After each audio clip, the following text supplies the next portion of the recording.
All right, welcome to Veterans for Cannabis. My name is Carlos Munoz. I'm your host alongside Jared Campbell. I'm a battle buddy. And we're your host for today. Today we're going to be following up on the Texas argument on fighting, the cannabis industry. Okay, Jared, why don't you start us off here? Well, first of all, the topic is going to be what is psychosis, right? And so that was one of the main arguments with the Texas legislation. So, what is psychosis? Well, psychosis is a mental state in which a person loses touch with reality. It also can evolve too. It can evolve into hallucinations, even hearing things, maybe even seeing things that aren't there. Next, delusions, strong beliefs that don't match reality, disorganized thinking, or even speech paranoia. It's not a diagnosis on its own, though. That's what I found interesting. It's a symptom that can appear in schizophrenia. Here's another one: bipolar disorder, severe PTSD, brain injury, TBI, drug-induced states, right, including cannabis in very rare cases. What does the science say about cannabis and psychosis?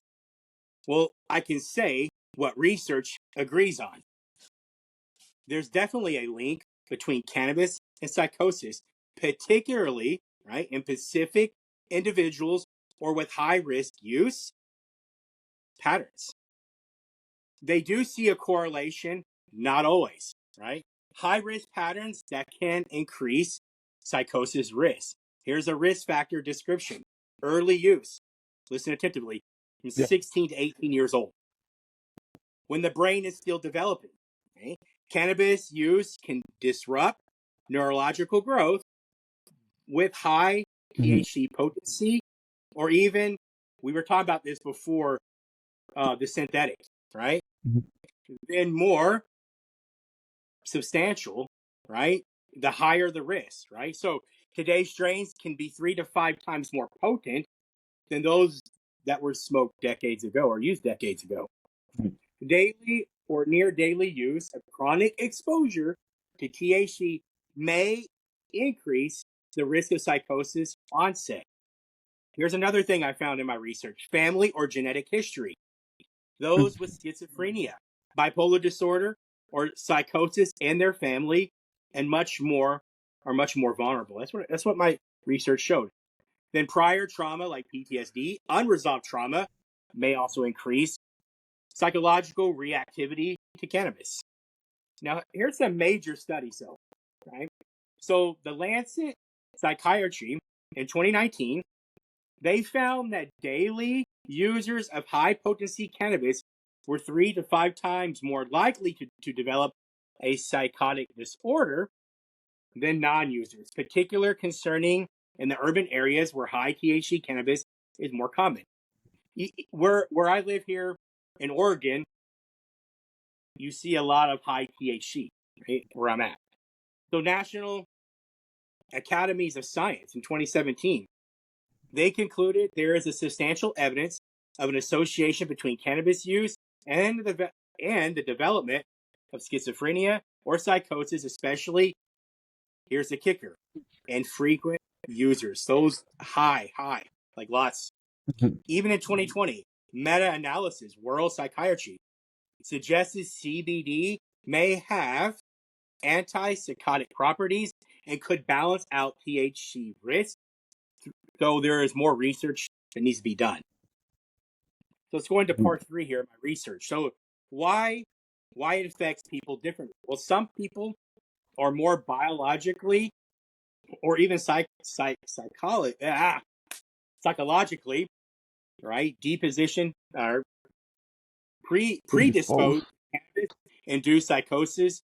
Reasons include genetic Mhm. vulnerability, especially in the COMT or the AKT1 genes, Mhm. I'm not, I'm not too familiar with that, but I thought it was interesting. Environmental stress, Mhm. including childhood abuse, combat or war trauma relevant to many veterans.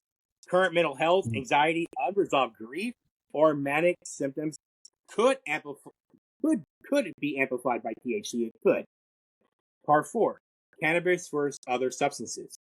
So cannabis is far less likely than substance like methamphetamine, LSD, or alcohol withdrawal to cause long-lasting psychosis. However, it can temporarily mimic psychotic symptoms in rare individuals with using high doses.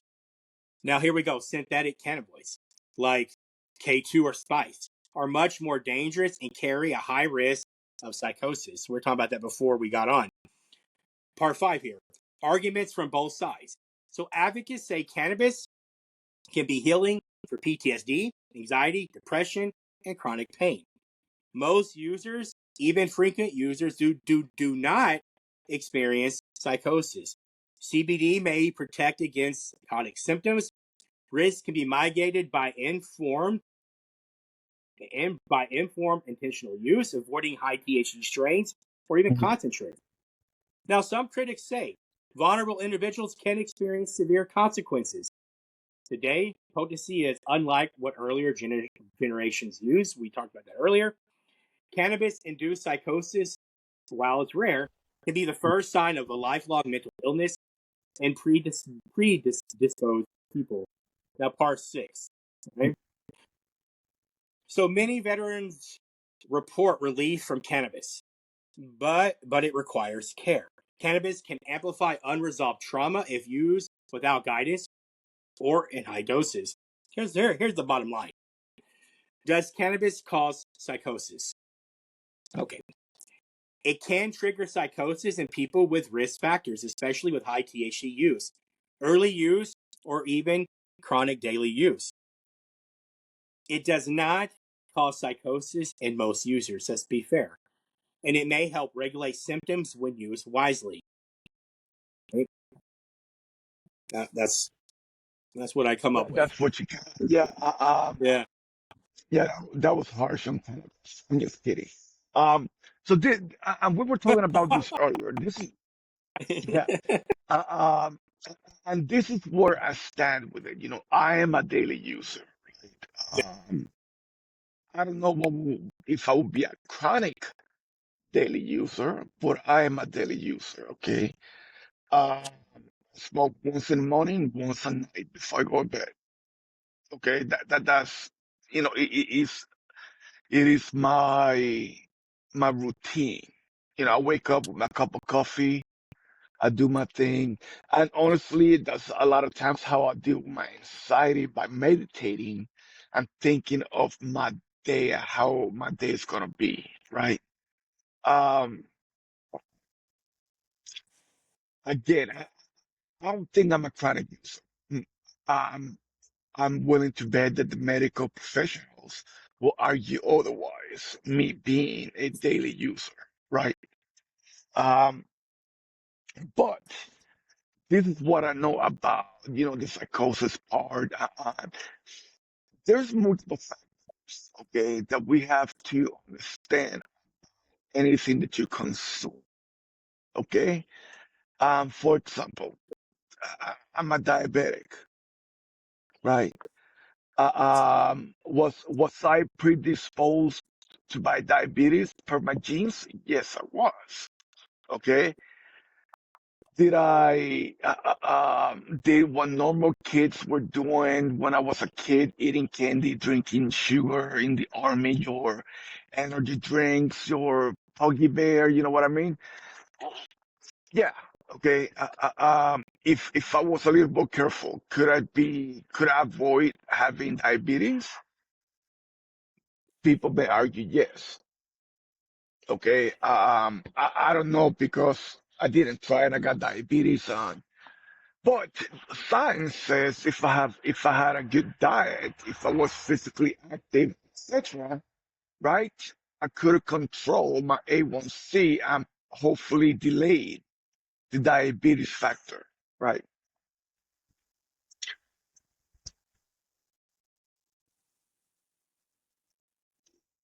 Yes, you see what I'm saying? Like, like a lot of things, and same thing with diabetes, right? Diabetes could, one researcher said is that trauma can be the cause of diabetes, right?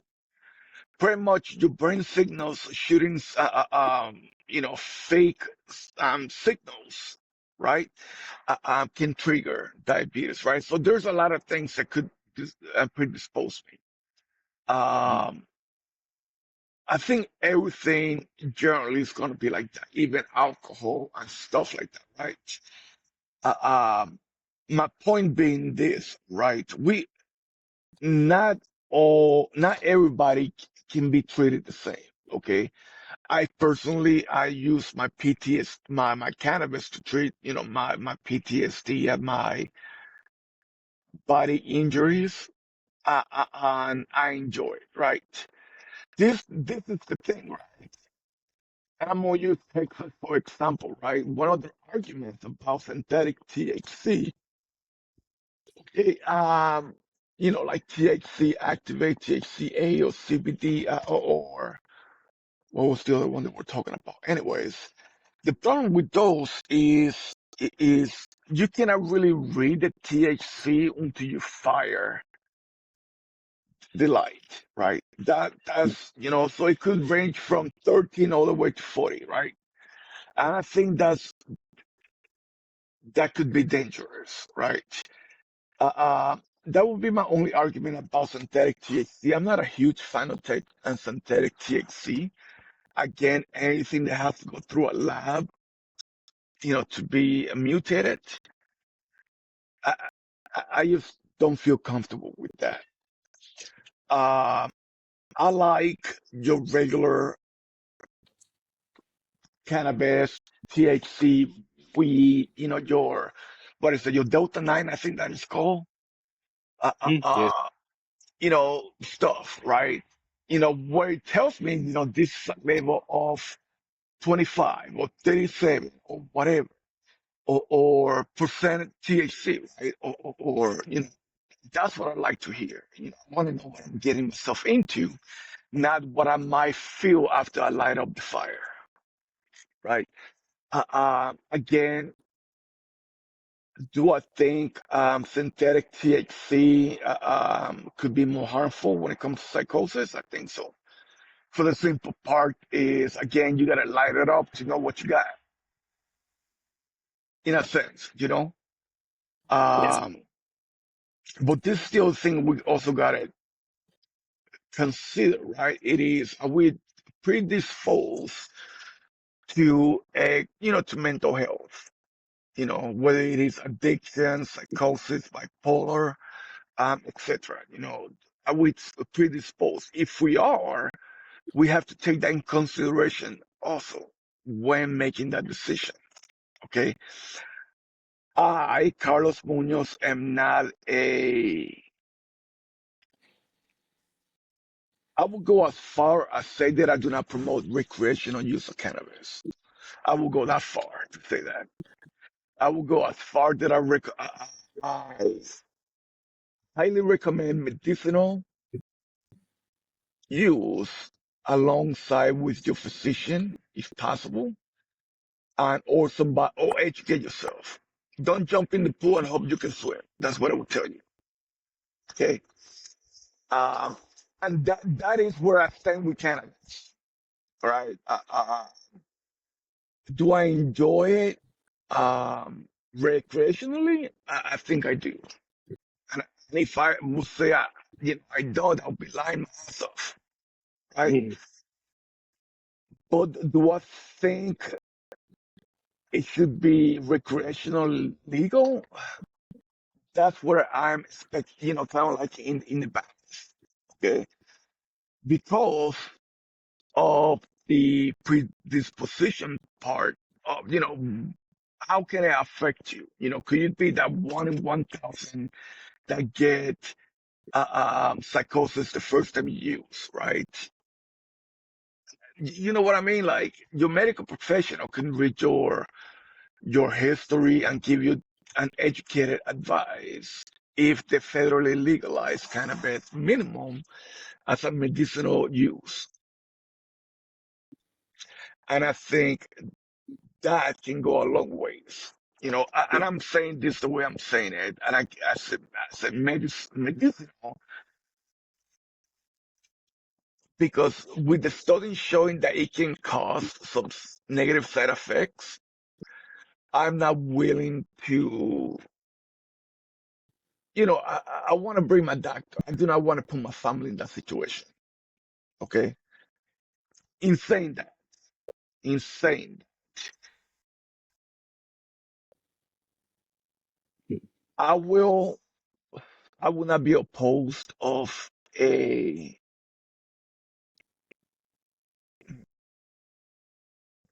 federal medical, that's what I'm aiming for to the beginning. I think if we can see how that works, I think that could be the best choice right now. I don't know. What do you think? Well, oh look, I just wanted to say that um so my research really opened me up to this. Um I was very objective in that research, but I can sit here and say that you and I are examples of responsible cannabis Yeah, use. Um yeah, and I will say that because it's true. I mean, you and I have come a long way, right? yeah, And I see the change in you, and I know that you see the change in me. And I wanted to say that when I was doing this research, the one thing that stuck out to me is that in my research, I noticed those who start really really young mhm, end up having those problems. And I think that that is an important find, is that if the mhm, brain is still developing, maybe cannabis maybe is not the right choice while people are still developing, mhm. only on certain circumstances, like you said, for medical reasons, Yeah. but not overdone. Um, but I want to say that for me, um, right now I'm going back to school and I'm about to get my bachelor's in Bible and theology and study psychology at Bushnell University, and I have a 3.92 GPA. And like you, I use cannabis every day. Right? Yeah. I'm a daily medical user of cannabis, not a daily getting high Right. user. And that's what I was talking about. I don't think I'm Yeah. a chronic user, Yeah. but Right. I'm a Yes. daily user, right? Yeah. Yeah. Yeah. You And know, so I was and you and I I have come think, a long way. It's done wonders for yeah, you and me. yeah, it has. It really, I know a lot of people who has benefit extremely out of it. Um, But this and is what I agree with you. Early usage, again, I'm generally speaking, early usage is bad, could be bad for a person. However, right? If you have a disease or a illness, for example, uh, uh, um, oh my God, what is that called when you have seizures? Epilepsy, right? yes. If you are if you're a young person with epilepsy, science show that cannabis could actually make a huge difference, right? So again, medicinal control. I think I'll be okay with that, to start with. If is the market there, I think if they treat it like alcohol, okay, um, it could be ideal. I don't have an issue with that, knowing that alcohol or in my opinion, it is more toxic than cannabis. Okay. But if we treat it like alcohol, you got to be 21 years old to go buy alcohol. No driving under the influence, no smoke, no drinking and drive. Common sense legislation, you know, that still can support the medicinal research and use of cannabis. I mean, to this day, we understand the medical use for alcohol. Hattie Tatties. Who doesn't use Hattie Tatties when you're having a bad day? or a bad, or when you're ill, when you're sick.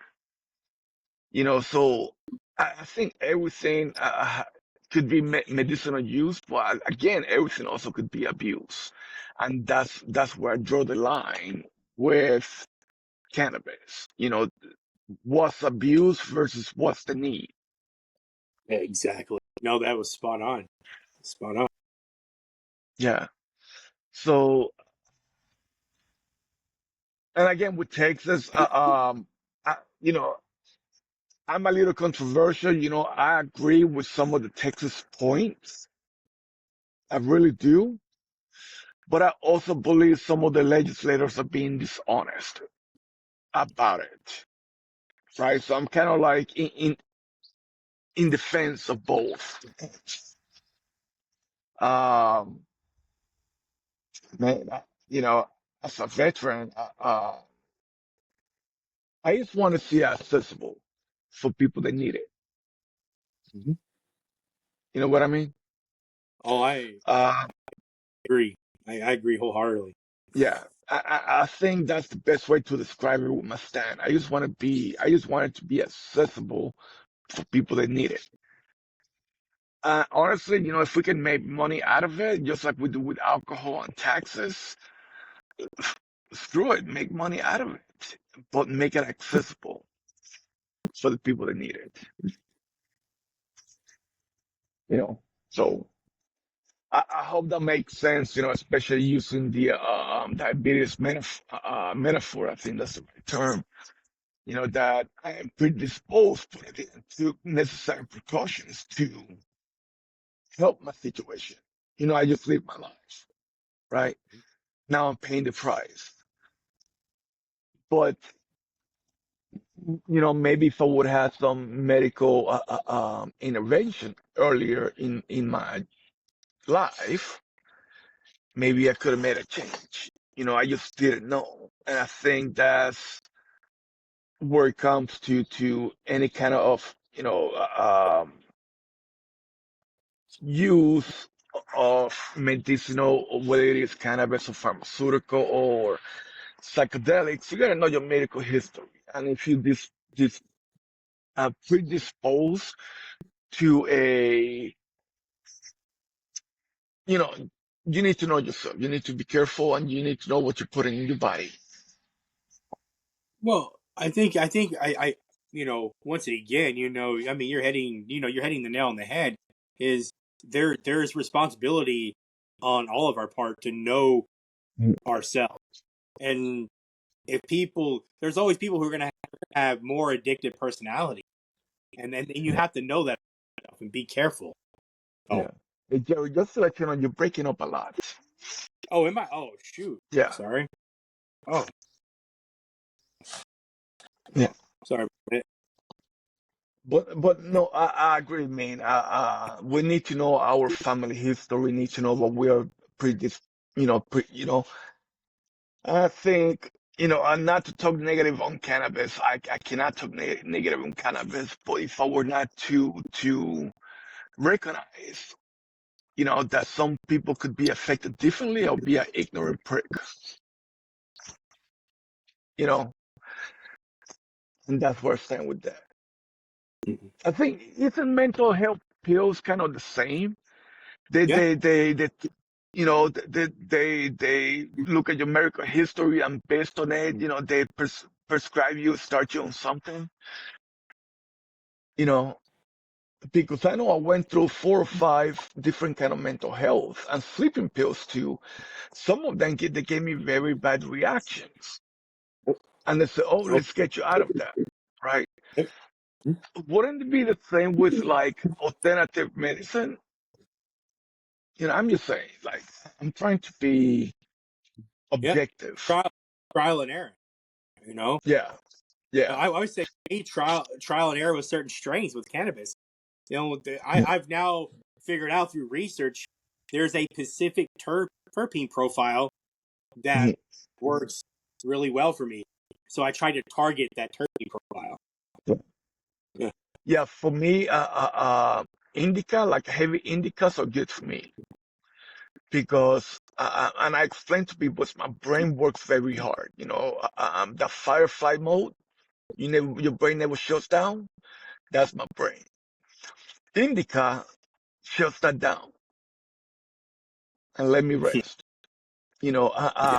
I found that the sativa brand, I'm actually kind of allergic to it. I get very sick when I smoke sativa. Wow. So yeah, you know. What it was, let's leave it here. 25 minutes is a good time. A few things I just want to touch back. We talked about, know your family history. Okay. Know your family history before you do anything. Okay. It could be drinking. It could be eating potato chips, and if you know you're predisposed to whatever, let's say, uh, uh, um, diabetes, get a better diet so you can live a healthier life, you know? Cannabis, if I would say addiction is a huge one because I think even though cannabis oil doesn't have no addictive compounds, at least in my research and in my opinion, it doesn't mean that you can become mentally addictive to the idea. Hmm. You know what I mean? Yeah. Wow. Interesting. So a lot of times your brain seeks some kind of uh, uh, um, patterns. That's addiction. You know, and it doesn't have to be physical. So, yeah, in saying that, 26 minutes, 50 seconds, let's continue this conversation. Okay, and I think it's very important that we talk about the medicinal part, but also be honest with ourselves and the people that listen to us on the facts. I support responsible cannabis use, and that's where I go with that. So, Jerry, you got anything good for the group Oh, before we head out? that's all I got. It was good stuff. It All right, was. all right, big pimpin'. I want to say thank you to everybody. Stay, have a great Sunday. Have a great week. Make the best out of it, and God bless everybody. Stay high. Peace. Thank Peace. you.